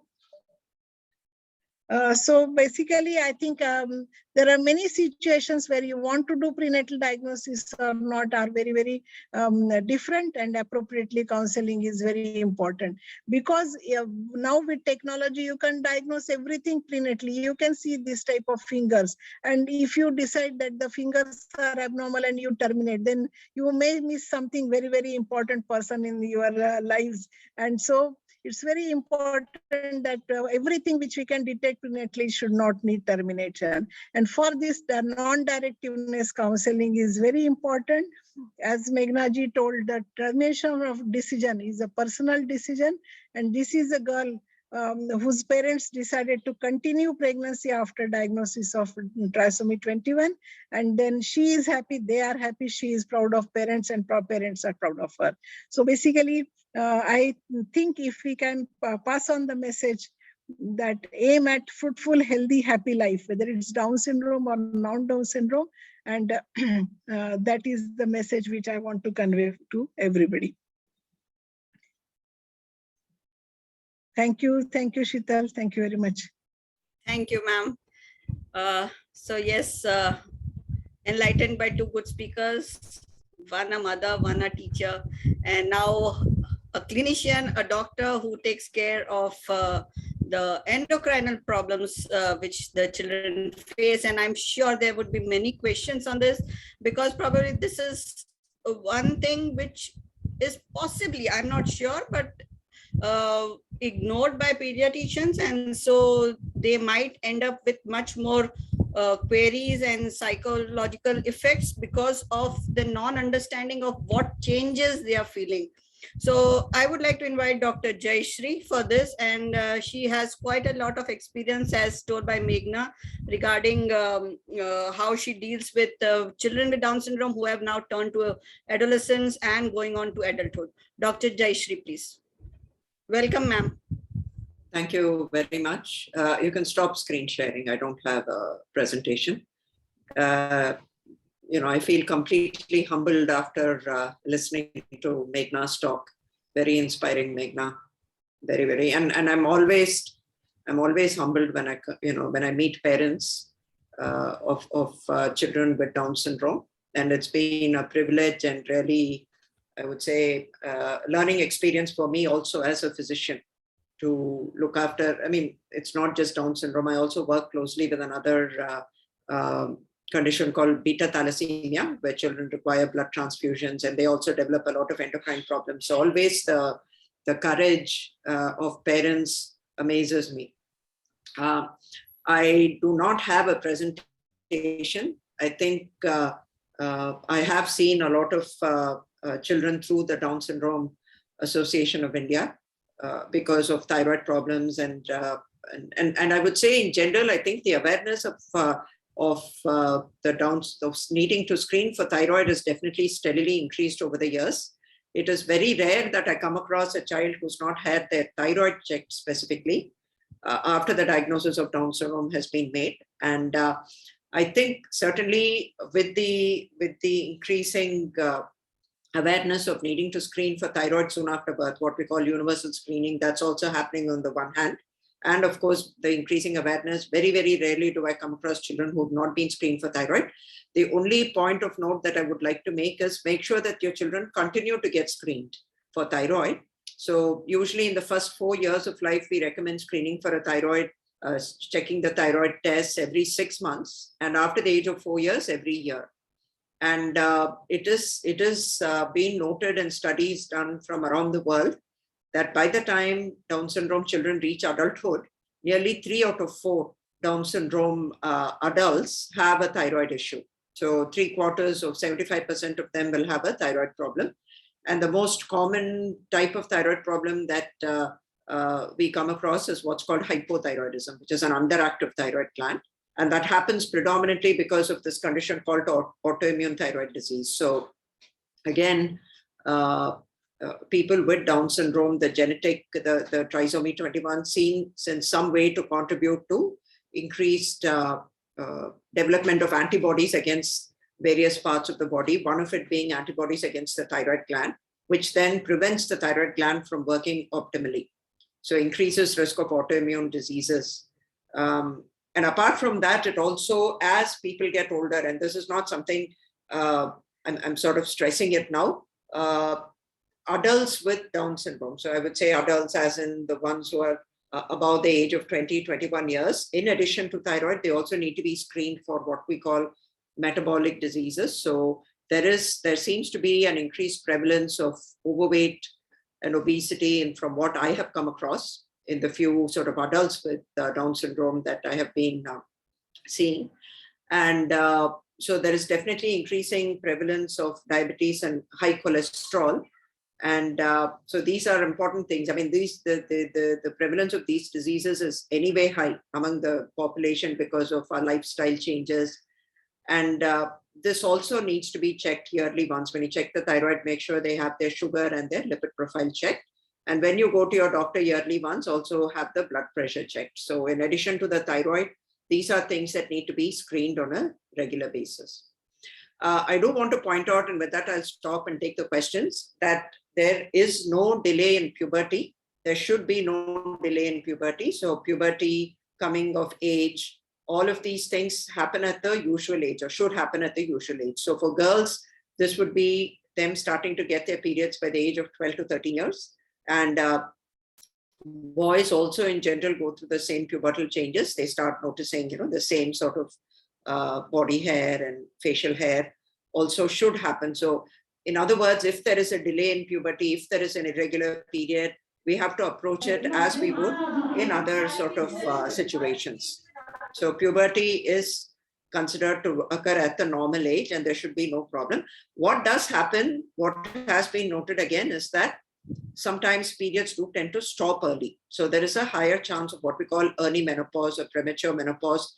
So normally where the periods tend to stop by the age of 40 to 45 years, maybe here the periods may stop maybe by 35 years. So there is an increased tendency towards earlier menopause. So that's one thing that happens. I have not personally, when I was talking with Nivedita, and by the way, thank you, Nivedita, and thank you very much, Dr. Sheetal, for inviting me here today. One of the things we were discussing was that I have not really been asked, and I've not really looked after fertility issues. I'm happy to answer questions if and when they arise. I have not come across any situations where I've had to handle that. So with that, I'm going to stop. I think there were questions that had already come in, and I'm happy to answer questions. And Yes, ma'am. So this was what I wanted, an informal session, so that, we don't go much into theory, but practical aspects. And the first question is again from Dr. Chandak. How significant is the difference in prevalence of obesity and future risk of diabetes in Down syndrome versus common man, as he says, especially in the Indian context where diabetes is already like very high? And he's saying, what about the prevalence of type 1 diabetes in Down syndrome? So is it type 1, or, how they manage it? And so, yeah, so then we'll go to the next question. Interestingly, only recently have I had my first child with Down syndrome presenting with type 1 diabetes.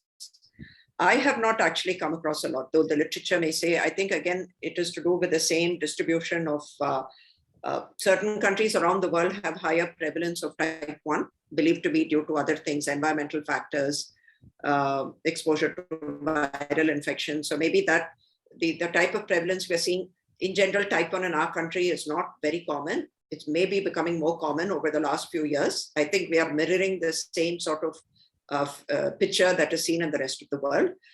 We do have some children with the other common type of diabetes, or type 2 diabetes, which is, again, like Dr. Chandak pointed out, becoming more common because of increasing prevalence of obesity and BMI.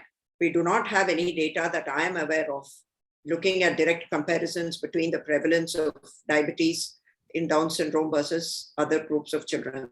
So this is something that we need to be looking at. And hopefully with associations like this, we should be able to, get that data. Can I just follow this up just Please. for a second? Yes, yes. So thank you for that answer, Dr. Jayashree. My point in asking that question was that if the prevalence of diabetes or any such thing is similar in the Down syndrome children versus the general population, then why make a, a sort of a concern or a noise about it? Because anyway, we need to, obesity is almost 30-35%. So should you, I'm not in so much in this business now, but whenever you talk to a Down syndrome child, you normally talk about the future. And I thought, like future problems and others. Can this be one which can be dropped? Because this is something which is a general thing for the Indian subjects as such. I think, I take your point totally. I don't think, absolutely, like you said, we don't have any data to say that it has more prevalence. I think it's basically to make sure that this, everybody is talking about all non-communicable diseases anyhow, the increasing prevalence and making sure that everybody is aware.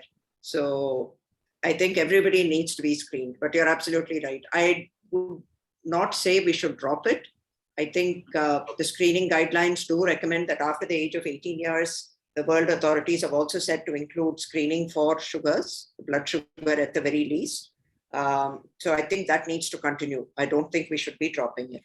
Can I make one comment and then I'm done? I have no more questions. Yeah. So thank you, Dr. Jayashree, again. I just wanted to make the point that I'm sure you are better aware than me because you are a trained endocrinologist, but I am aware that there are now overlaps between type 1 and type 2 diabetes diagnostics, particularly with this obesity prevalence going high and also many of the type 1 diabetes presenting lately. I think that whenever we are trying to look at diabetes in these children, it can be either of the two. What's your opinion on that? Absolutely right. Absolutely right. I think it's a very interesting question, and I always tell my students when I'm teaching this classification. Sorry to the others, but this classification of type 1 and type 2 probably is on its way out. We have a gradation. We have one group of people in whom there is absolutely no insulin production. And then it goes all the way through to another group which has a lot of insulin. So when we have various grades along. So this sort of distinction between type 1 and type 2 is somewhat a thing of the past. And you're absolutely right. I think what is important is screening for diabetes. I think that ultimately comes to stay. With what degree of beta cell preservation it is associated, I think that's a different matter. But the screening for diabetes is paramount. The screening, I would just like to answer. The point of screening and making increasing the awareness is sometimes the children or adolescent might not be able to give out the right complaints that they are having regarding this. So, we just want the parents to be aware that not they are at increased risk, but please be careful because they might not be able to express some complaints or, whatever is happening. And we may need to screen them, even if it is normal after a year. And more common as what I understood, I had one thesis was that autoimmune type of endocrinal disorders are probably more common and that might be missed. So the purpose of screening is not to create a havoc, but just to make the parents please be careful, And there's again a question that metabolic disease, even the general population doesn't know about metabolic diseases, right? But we all know that it is a combination of multiple things. And Dr. Jayashree, can you please elaborate? There's a question to elaborate on what metabolic diseases is. So metabolic diseases in general refers to not only diabetes or high blood sugars, but also high blood pressure, a particular type of high cholesterol, high triglycerides, which is another type of fat in the blood, an increased tendency towards heart problems.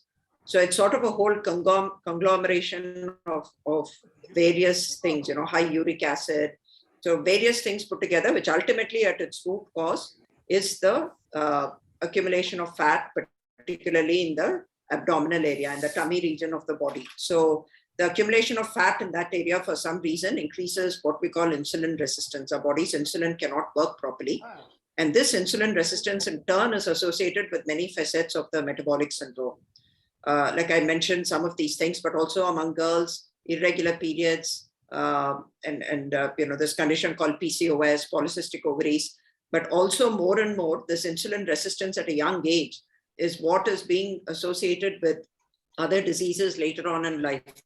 Things like dementia, osteoarthritis, even certain types of actually cancers, all of this ultimately has its roots. If you sort of trace it back, it comes back to obesity, insulin resistance, and inflammation.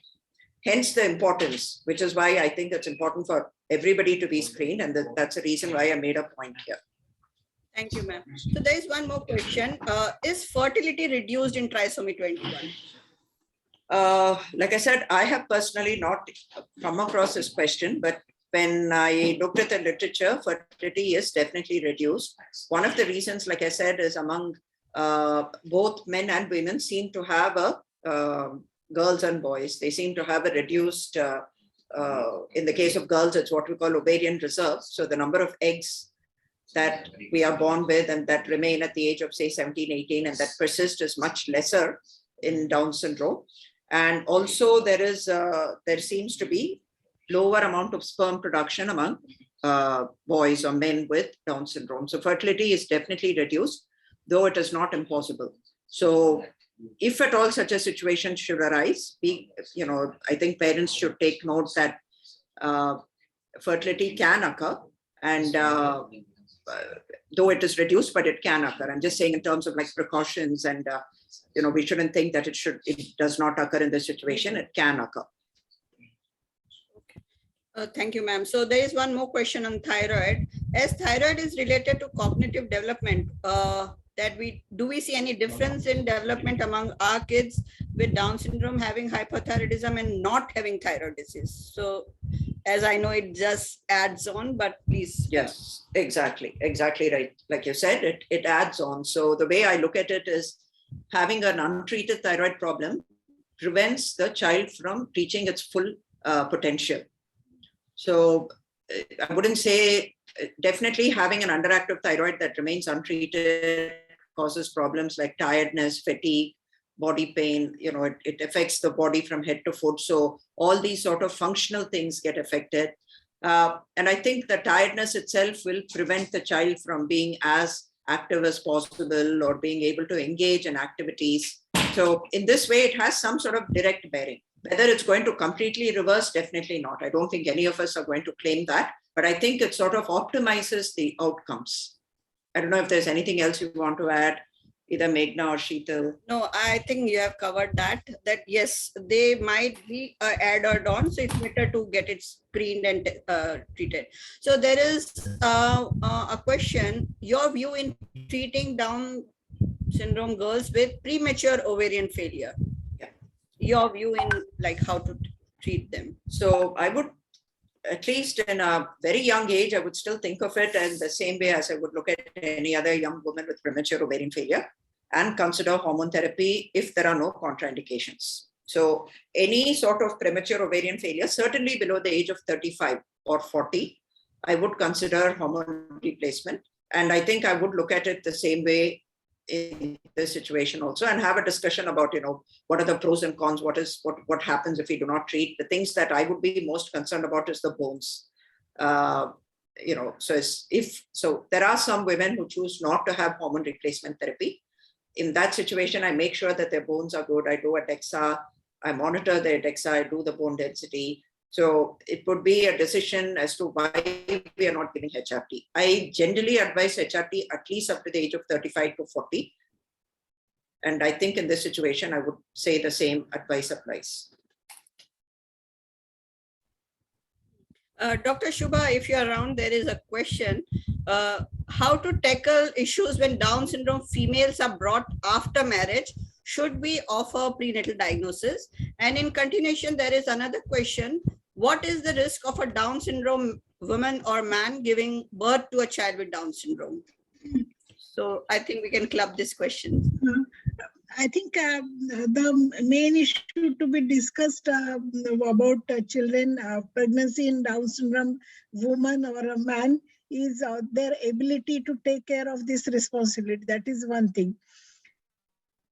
As you can see, the risk of Down syndrome in their progeny could be 30%, but because it if you draw the gametes and make a diagram of meiosis, but usually seen that in children of a woman with Down syndrome, the risk is usually up to 10%.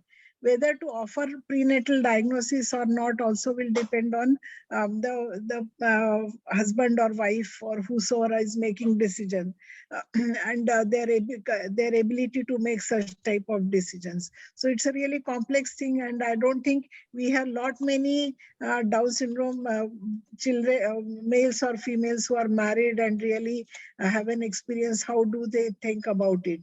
Regarding males, it's considered usually fertility is less. But if there is a pregnancy, then I think a prenatal diagnosis can identify. But whether to go ahead for prenatal diagnosis will depend on that family. I know of some families where the wife has Down syndrome, husband is so-called normal, and probably he or she he may make the decision whether they would like prenatal diagnosis or not. Regarding deafness, there is similar situation. Husband and wife both are deaf, and then whether they want prenatal diagnosis. So what it has been observed in developed countries, that deaf people have deaf culture, and they feel that doing prenatal diagnosis for deafness and terminating for deafness is not justified, and they feel threat to their community. But their cognitive decision making faculties are much more developed, and I think they absolutely lead normal life. It's again families with achondroplasia, short stature.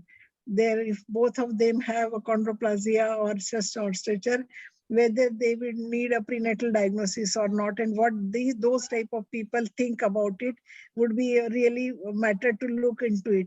But as compared to these two situations, Down syndrome, where the problem is where the intelligence issues are there, and that may also affect the decision making about these issues will be, and probably I think other people also need to be involved, because if they marry, then taking care of their children also will need supervision from some other family members, and then they also will be involved in decision making.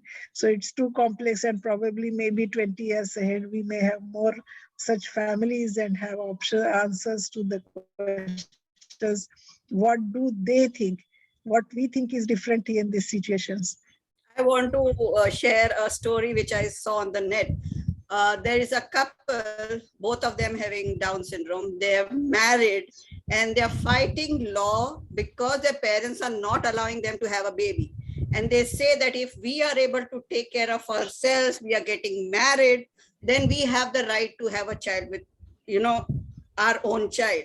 So there are situations like this, but as we say or understand, these are exceptions. So case to case, it has to be, yes, if they have a good backup, they have the grandparents or siblings who are equally, going to take care of them. Because yes, if we allow them to have children, their family is growing, but how much would they be able to take care of their child equally, and with how much, with love and affection, definitely, but there are other factors in the society. Things also are yes, there. Yes, yes. But parents of, at least now we have come up to that level where the parents of children with Down syndrome, when they become adult, children become grown up, parents are aware of their sexual needs and feel that they should be taken care of. And so this is the situation which is one step closer to the marriage. And probably this, their parents' societies will be much more able to take these decisions and also discuss these issues and make some, give some ideas. Great. So, ma'am, there is a last question, and we are really short ahead of time. And there is a question where they would like to know what is the risk involved in having another child, after having one child with trisomy 21. So, yes, ma'am. So if it is free trisomy 21, where there are 47 chromosomes, I told that the risk of recurrence is only 1%. Means if there are 100 families with one child with trisomy 21, and they have another child, every family has another child, then one of the families may have similar again recurrence with trisomy 21. So that is too low, but it's really for those families. I see usually there is a high level of anxiety, and most of them do go ahead with prenatal diagnosis now when it is available. But there then the confirmatory test of amniocentesis may be needed. And of course, as you say, 99% there is no recurrence. So that reassurance is also helpful for the family. And again, whether termination or not, so that is their own option. So somebody may feel that and today on Down Syndrome Day, I had decided that I will probably not go ahead with any amniocentesis for increased risk of Down syndrome. And luckily there were two families, one of them, both around 22 weeks, and one family said that we have 3 children and whatever happens, we will continue the pregnancy. So they didn't understand. They said, doctor has told amniocentesis, so you do, but we'll continue the pregnancy. Then I had to explain again and again that if you are going to continue, then there is no need to do testing also, because 95% of child will be all right. And if it is Down syndrome, we are going to continue. What they told that doctor has told to do test, and so I should do the test. So I said, you have to decide. And they didn't do amniocentesis. Another family, the risk of recurrence was somewhere, I think, maybe 1 in 120 or something, and they decided go ahead, go ahead.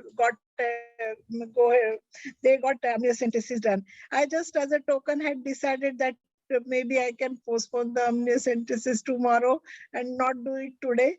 But I think the family to make them inconvenience to come back again. So that 2 cases together was really symbolic of the situation of parents' different perspectives.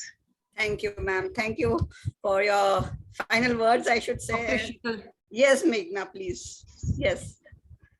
You should have the final word. Yeah, her screen froze, I think.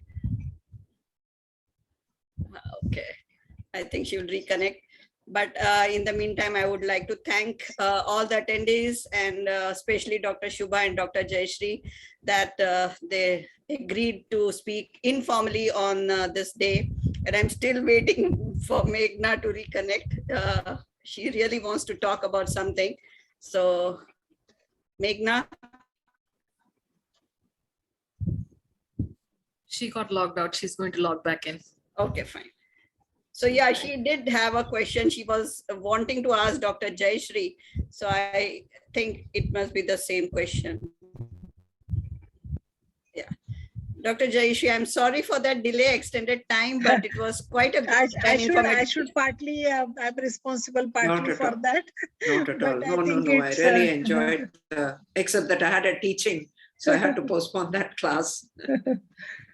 Thank you, ma'am, for that. Thank you. Thank you very much. I thoroughly enjoyed it. Thank you. Thank you, ma'am. I'll just call her up and see.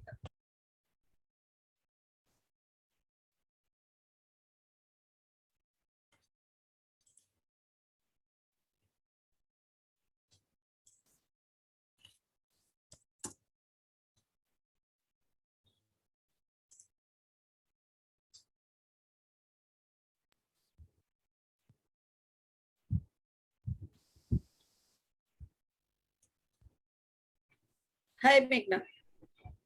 Okay. We are waiting for you. Yeah.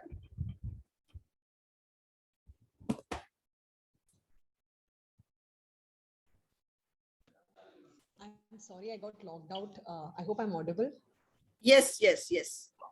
I'm sorry, I know we were about to end the meeting. I just have one question for Dr. Jayashree. A question that is asked very common, and I've already received a lot of texts for that question. Can we take our children off thyroid medication once it's started? And when? Sorry, I missed that. What was that? Can we take our children off the thyroid medication once it started, and when? The very brief answer is probably the tablet needs to be continued regularly.